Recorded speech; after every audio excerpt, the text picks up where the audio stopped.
Olá pessoal, sejam bem-vindos ao canal Ricardo Felício Oficial no Rumble ou no Odissê e eventualmente no O Farol do Brasil do YouTube. É o ninho ou é o diablirro? Fenômeno, alarmismo ou apontamento de culpa? Qual é a sua realidade fenomenológica? Afinal, desde maio de 2026, temos visto a imprensa e diversos profissionais da área de meteorologia alertarem sobre a ocorrência de mais uma fase de El Niño. Muita coisa foi repassada e continua a ser propagada, criando uma expectativa sobre a população em geral, que começou a indagar sobre o que vai realmente acontecer. Mas afinal, qual é o estado real do fenômeno? Foi feito muito alarde? Ele é coerente com a situação? Quanto disto é alarmismo? Quanto é realidade? E mais um ponto, quanto do alarmismo serve para culpar uma realidade bem conhecida com seus efeitos sobre o extrato geográfico, os quais são menosprezados para que depois esse mesmo fenômeno possa ser usado como um bode expiatório para descarregar a falta de preparo ou a competência das autoridades constituídas?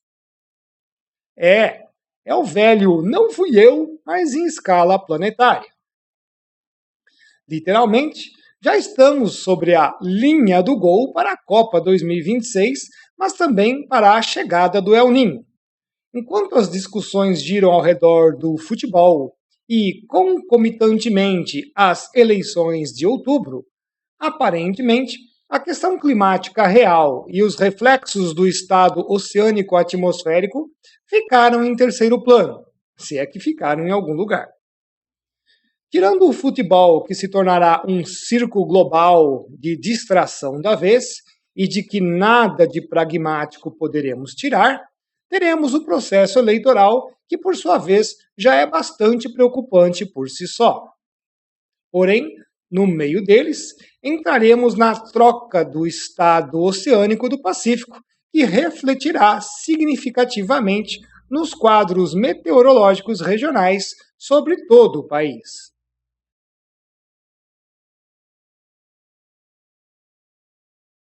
É interessante mostrar que em maio de 2026, com os dados consolidados de abril, a ANOAA dos Estados Unidos prognosticava a mudança da fase para El Niño, passando a dominar de forma mais proeminente a partir do trimestre junho, julho, agosto. Como há uma inércia significativa durante a transição, os seus reflexos mais intensos nos quadros meteorológicos que se estabelecerem passariam a evoluir no Brasil a partir do trimestre julho, agosto, setembro, crescendo até o final do ano. Contudo, no início de junho de 2026, com os dados consolidados de maio, houve um adiantamento da mudança da fase. Segundo a avaliação da NOAA para o setor Nino 3.4, o trimestre maio, junho, julho, que apontava uma probabilidade de apenas 62% de ocorrência de El Niño, na nova estimativa, o mesmo trimestre projetou 82% de chances, valor percentual um pouco acima do que era esperado para o trimestre intercalado de junho, julho, agosto, com 78% na avaliação anterior. Isto pode antecipar os seus efeitos nos quadros meteorológicos sobre a região sul do Brasil em pelo menos um mês, mas conforme a chegada dos sistemas frontais. Então ainda está atrelado aos quadros meteorológicos.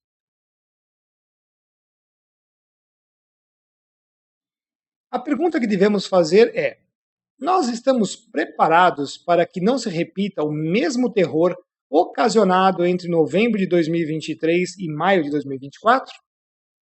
A resposta é claramente não.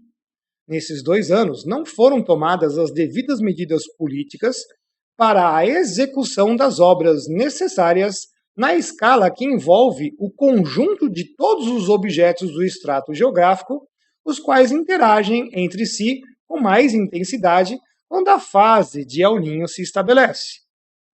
A região sul do Brasil normalmente é a mais atingida por quadros meteorológicos mais severos, intensificados quando gerados nesse estado do Oceano Pacífico tropical. A seguir, temos a região sudeste, a mais populosa, que pode ser impactada com uma estiagem intensa, prejudicando o abastecimento d'água. Depois, o Nordeste, que traz um quadro semelhante na região interiorana com a redução de chuvas. Como sempre alertamos, os fenômenos naturais estão aí e não são os discursos ambientalistas e as falácias climáticas que os fazem maiores do que a realidade. Também, muito menos, são as ações de contenção econômica e bobagens de retirada de carbono da atmosfera que os farão sumir, reduzir ou qualquer outra besteira. Trata-se especificamente de se preparar a sociedade com inteligência e sabedoria para enfrentar velhos problemas conhecidos, porque não é de hoje ou dos últimos anos que eles geram aflição na população ou nas forças produtivas do país. O histórico é longo.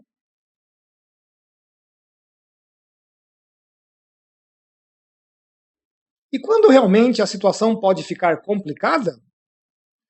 Situações como as anteriormente vistas podem ocorrer no hipotético quadro meteorológico de probabilidade moderada a alta, onde, em plena fase de El Niño, o centro de alta pressão semipermanente do Atlântico Sul, chamado anticiclone quente e seco, fica reforçado sobre os estados do Sudeste, podendo se estender ao Centro-Oeste.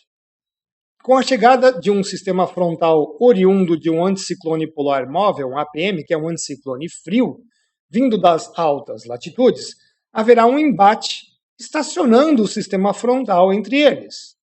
Essa situação é descrita como bloqueio, pois o anticiclone quente é muito intenso e vasto, conseguindo então conter o avanço do sistema frontal.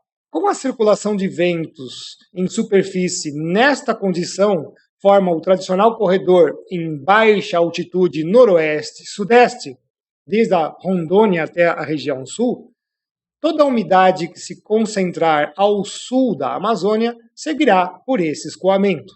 Essa concentração será maior por causa da umidade proveniente do Pacífico que transpõe os Andes devido à fase de El Niño. Mas também será adicionada da umidade do Atlântico tropical, que entra no final de novembro e vai até maio de 2027, trazendo a sua contribuição com o retorno da zona de convergência intertropical, a ZECIT, aqui para o hemisfério sul. Um sistema frontal estacionado por 4 a 7 dias, nestas condições, é suficientemente perigoso, causando chuvas moderadas contínuas, com ocorrências de possíveis células de trovoadas que aumentarão significativamente os totais pluviométricos, sobrecarregando as bacias hidrográficas da região com seus córregos e rios. A precipitação nestas regiões pode facilmente ultrapassar 150% dos valores de precipitação referenciais. Ressalto, neste quadro descrito, se as condições de El Niño se perpetuarem até maio de 2027, o que parece muito favorável pelo aquecimento mais pronunciado verificado na camada de mistura até o topo da termoclina tropical do Pacífico, então o pior período será a partir de fevereiro de 2027, quando teremos a contribuição significativa da umidade do Atlântico tropical com o retorno da ZECIT, a zona de convergência intertropical.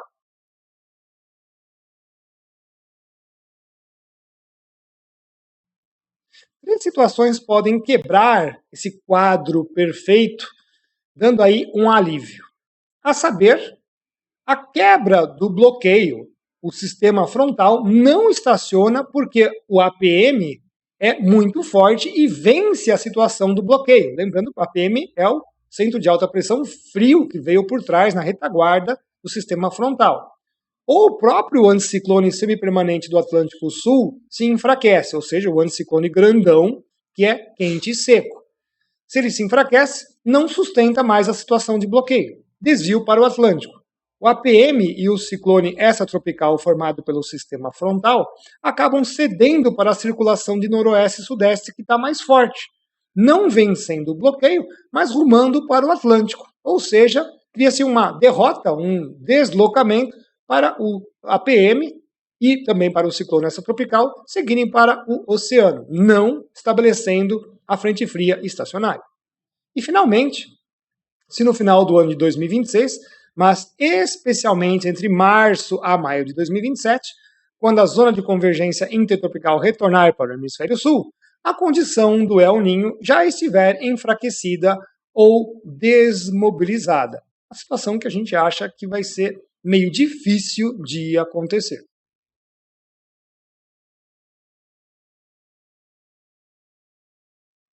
Aqui não é o caso de dizer, oh, é mais um El Niño, estamos condenados. E nem o contrário. Ah, é só mais um El Niño, já sobrevivemos a tantos.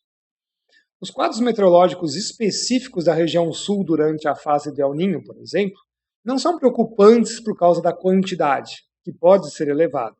Da mesma forma como pode ocorrer em uma temporada de furacões nos Estados Unidos. Mas sim porque basta um desses quadros se definir de forma perfeita, pelo ponto de vista do fenômeno natural, mas não do humano, para que um desastre de grandes proporções ocorra.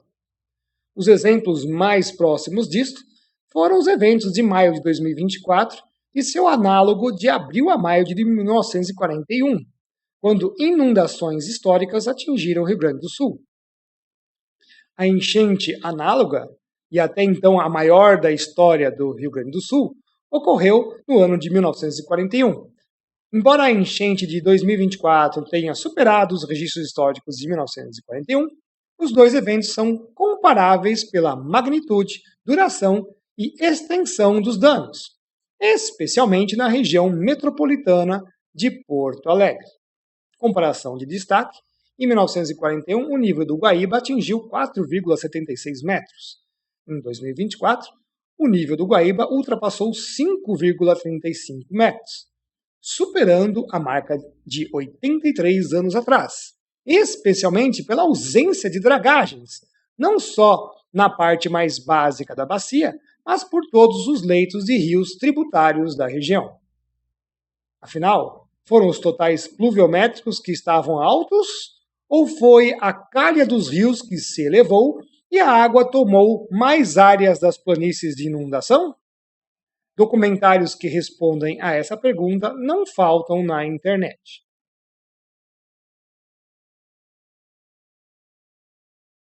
No começo do mês de maio, eu recebi alguns materiais compartilhados pelo professor Leomir Tesser referente aos avisos dados por alguns meteorologistas na internet sobre a severidade do El Niño e a evidente falta de providências tomadas pelas autoridades. Na ocasião, comentei com um amigo professor que compartilhava os receios de alguns deles, mas de uma forma diferente, que se encaixa na explicação anterior do basta um caso, adicionado do descaso operacional das autoridades, tanto nas medidas preventivas quanto nas paliativas. Na minha percepção, não me parece que o problema seja simplesmente a fase de El Niño poder despontar como intensa, mas a sua conexão com o quadro em que se encontra o Pacífico desde janeiro de 2020, quando a oscilação decadal do Pacífico, a ODP, ficou proeminentemente na sua fase negativa.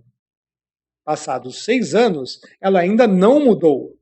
Isso significa que o Pacífico Tropical Leste tem apresentado temperaturas da superfície do mar, chamadas TSM, sempre mais baixas que a média histórica de 176 anos.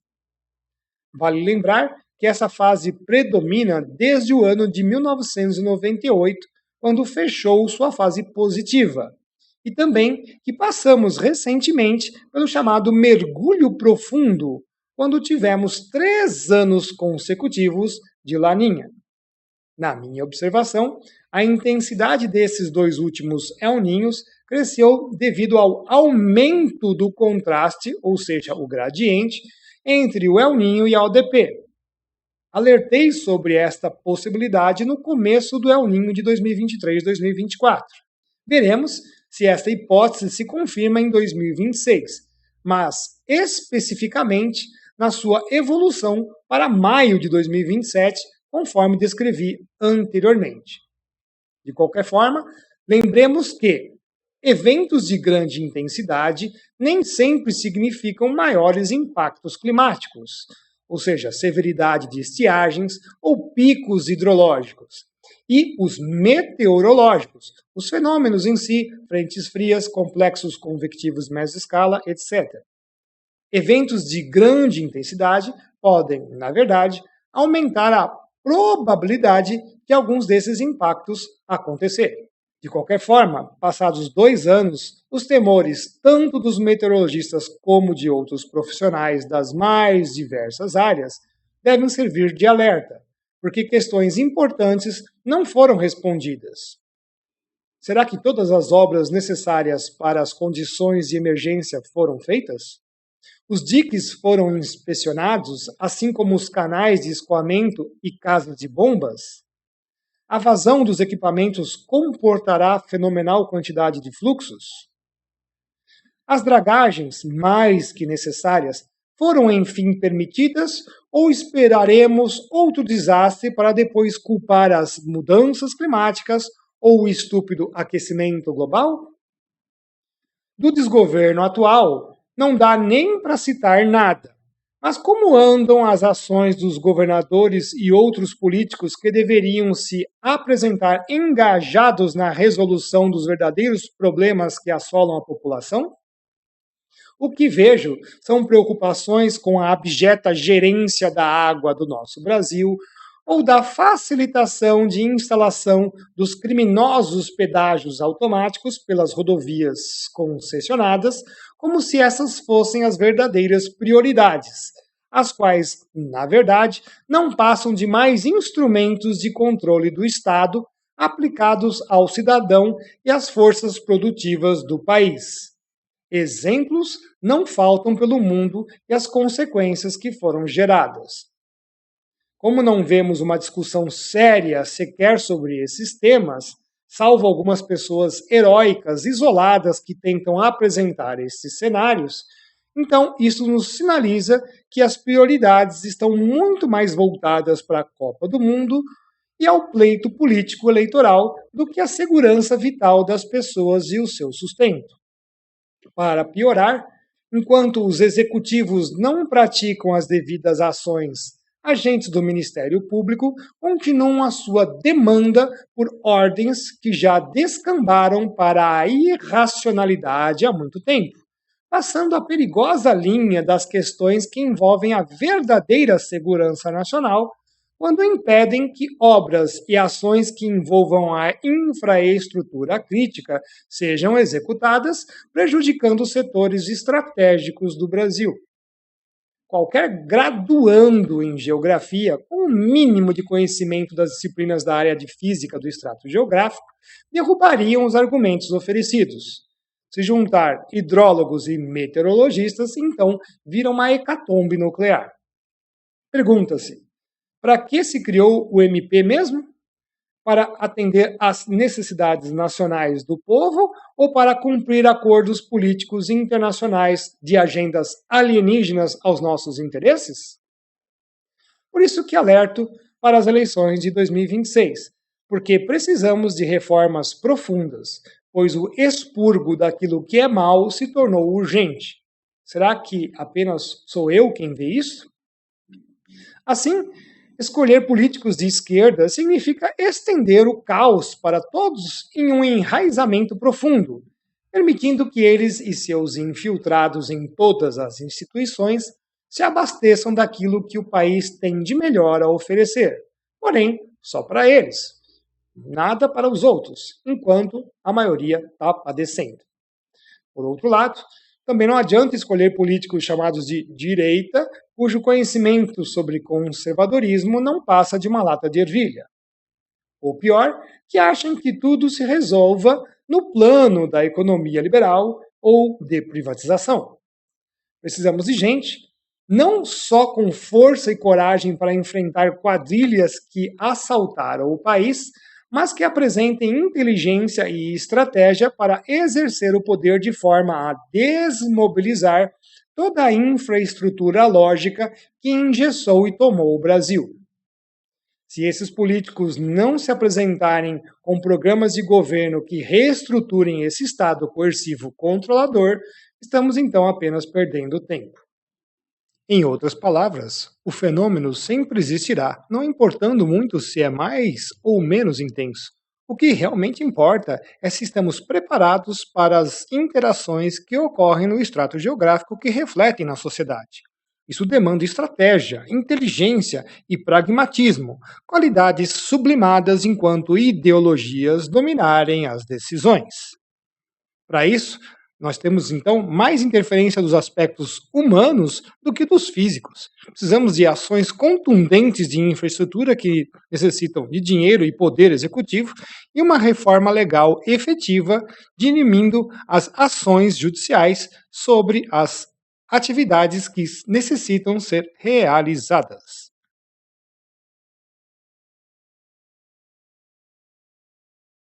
A título de curiosidade, eu trouxe dois materiais do meu acervo, um aqui do fenômeno El Niño, de novembro de 97, que estava dizendo como prevenir os seus impactos e tudo mais. E tem um outro aqui de mudanças climáticas, que é do começo aqui do século XXI.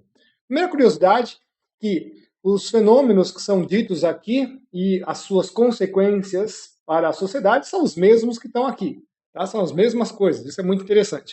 Mas, vamos dar uma olhada aqui na página 2, logo na página 2, lembrando que o El Niño de 97, na verdade de 98, foi considerado o El Niño do século, mas aqui estava dizendo na página 2 que esse corrente El Niño aqui não seria pior do que o de 1982 e 1983. É verdade que eventos climatológicos críticos podem ocorrer, mas nada indica que se repita exatamente o ocorrido naquele período. Estava dizendo sobre o de 98. Hein? O El Niño de 82 e 83, considerado o maior do século, e logo depois o de 98 é que foi o maior do século, foi totalmente anômalo, não servindo como referência. Ué, que interessante. Além disso, o El Niño de 97 e 98 vem seguindo um padrão normal, apesar de um início prematuro. Mesma coisa que está acontecendo agora, um início prematuro. E o de 98 foi realmente um El Niño do século, o maior do século XX. Nós temos vendo aqui, posso mostrar para vocês, pessoa aqui, sendo carregada pela enxurrada e tudo mais. Então, quando você vai para mudanças climáticas, é uma coisa, fala sobre os problemas, o que vai acontecer, chuvas, etc. Isso aqui lá do começo do século XXI, problemas para a agricultura, todas as coisas que a gente não viu acontecendo, nesse caso aqui é a do Paraná. O que eu quero ressaltar é que, quando isso aqui começa a ficar muito batido, começou-se a falar sobre esse aqui. Então abandona um pouco a ideia de ação humana para voltar para o fenômeno natural, embora possa esperar que eles vão pegar o fenômeno natural e falar que ele foi intensificado pelas mudanças climáticas. Então vão fazer uma fusão das duas coisas. Então, vamos esquentar, vamos requentar essas histórias que nós já tínhamos antes e agora para fazer um alarde para a sociedade. Gostaria de fazer o agradecimento aos nossos apoiadores, ao Sr. Celso e a Maria Tereza, que fizeram contribuições pela nossa caixa ou pelas lotéricas. Meu muito obrigado. Aos apoiadores do Apoia-se, o Antônio, a Amanda, a Elci, Eliane Bonotto, Eliane Santos, José Luiz, a Lúcia, o Marcelo, a Michele, o Nelson, a Roberta. Meu muito obrigado a todos. Agradecimento especial ao Dr. Roberto Zabalos e aos nossos colaboradores. Para os pais que querem iniciar os seus filhos nos estudos da palavra, a Bíblia em quadrinhos. O link para acesso à aula A Mudança Climática Desconstruindo a Hipótese e o curso Bases Científicas e Epistemológicas contra a Fraude da Mudança Climática estão na descrição do vídeo. Aproveite esta oportunidade para estudar mais. O ano de 2026 parece que foi escolhido para elencar como um dos memoráveis para o Brasil.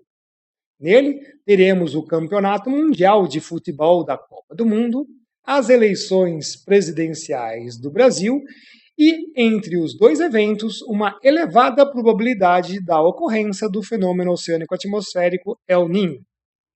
Para qual das situações nós estaremos preparados? Para a Copa de 2026? Para as eleições?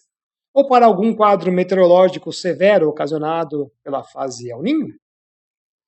Quanto ao fenômeno em si, ao que parece, o propósito de alarde para a sua próxima ocorrência pode até ter o objetivo de dimensionar a sua amplitude, algo que pode ser visto como meritório para alertar a população. Porém, tal demasiado alvoroço também tem apresentado um ar de propaganda, antecipando a escolha de um bode expiatório que receberá a culpa pelo descaso recorrente das autoridades constituídas neste país. Essa nuance, meio obscura no momento, deve ser revelada, pois já sabemos que facilmente eles atribuem qualquer problema ocasionado pelo tempo meteorológico às mudanças climáticas e o seu agente, o aquecimento global. Como isto está muito batido, escolher um culpado antigo, mas travestido como novo, repintado, remodelado, requintado, faz parte do jogo. E é aí que vemos o que motiva todo esse alarde sobre o próximo El Niño. Ressalto, sempre tivemos esse fenômeno e cada vez tomamos menos medidas preventivas. Assim, fica fácil dizer que a culpa é do maior El Niño de todos os tempos, de quebra intensificado pelas mudanças climáticas causadas pelo homem. Afinal, tem que aparecer as nossas mãozinhas ali. Enfim, a nossa indagação inicial ainda é válida. Fenômeno, alarmismo ou apontamento de culpa? Qual é a realidade fenomenológica que os meus prezados telespectadores escolherão? Quanto aos resultados, em breve nós saberemos.